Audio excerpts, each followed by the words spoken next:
As a parent, when you find out that your child has all of these issues, you go into a state of shock. It was horrible. I can't even describe anything other than that. It was because you feel helpless. I honestly didn't know how to deal with it.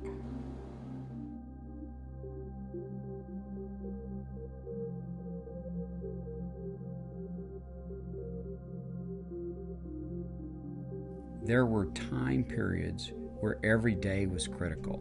We were afraid that if he either worsened at all from where he was, or if he failed to improve, that either of those things could be fatal.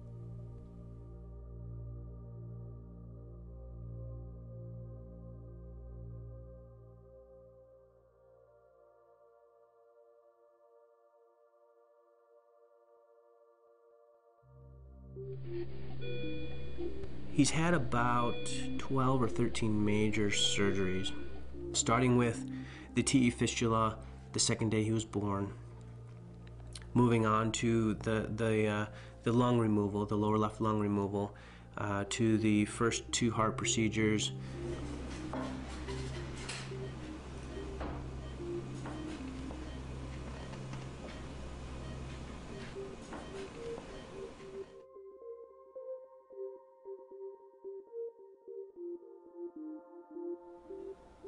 Bringing him home for the first time was exciting, but very, very scary at the same time, because now you don't have the security blanket of the doctors and nurses there all the time. We had to set up home health care. It was basically bringing the intensive care unit home with you.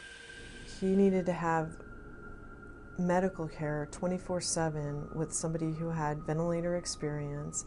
Even in the hospital, most nurses and doctors and respiratory therapists don't take care of patients on a ventilator. Once we sent Chris and Marianne home with Sean, they had to use all those skills that they'd gained here and use those at home. PCH really made it easy for us on the transition. We got to get him home and get him stronger and healthier, and begin on his therapies, and sort of introduce him to life at home for a good year. Get it. When Sean was 2 years old, he had to have open heart surgery. The night before, I just cried myself to sleep. It was hard for me to say goodbye to him because I didn't know if I'd ever see him again. And I kissed him and I just said, "Don't give up. You can do this. Mama's gonna be right here, and don't leave me now. You can't leave me now."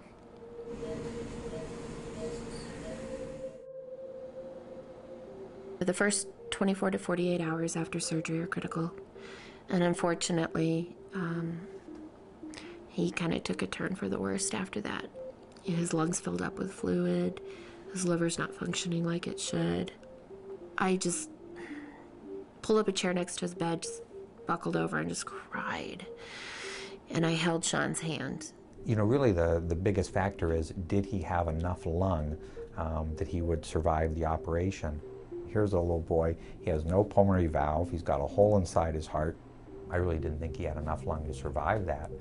After you go through something like this, with having a child sick for so long, and going through so many surgeries and so many close calls and so many very, very intense moments, the little things that distracted you or upset you before really don't matter anymore.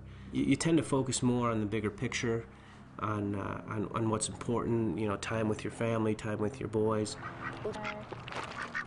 That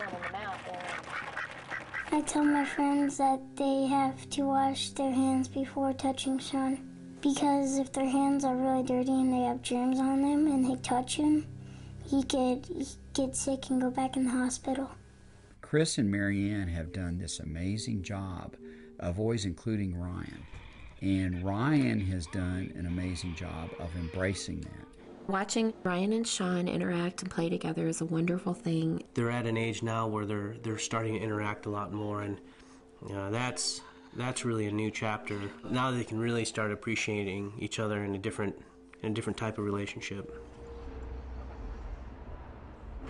What sets PCH apart from a lot of the other hospitals is not only the amazing group of doctors and nurses they have there and their knowledge, but how they work together as a team. You know, the doctors always knew what the other doctor was doing. The nurses were always there informing everyone. And so it's just a well-gelled team that communicate very, very effectively. So many things are needed to be able to take care of babies that are really sick like Sean. And without that total team approach, even children not as complicated as Sean have very little chance for survival, even now. So for Sean, it took all of those resources and stretched all of us to get to where we are today. You turn it, get on. You want to sit on it? There you go. Let's cruise around the house. Let's go. Beep, beep. As Sean grows up, I do wonder, will he be able to run and play and keep up with other kids? Will he be sad because he can't do half of the things the other kids can? These are questions that I can't answer right now. Sean doesn't know he's sick. He thinks he's just a normal kid. He doesn't know any different. He has come very far. It's not over yet. He's going to have open heart surgery again. Of course, I fear the worst. I worry about his future. Without PCH, I do not believe my son would be alive today. I think it's the incredible team of doctors and nurses that they have that has saved my son over and over.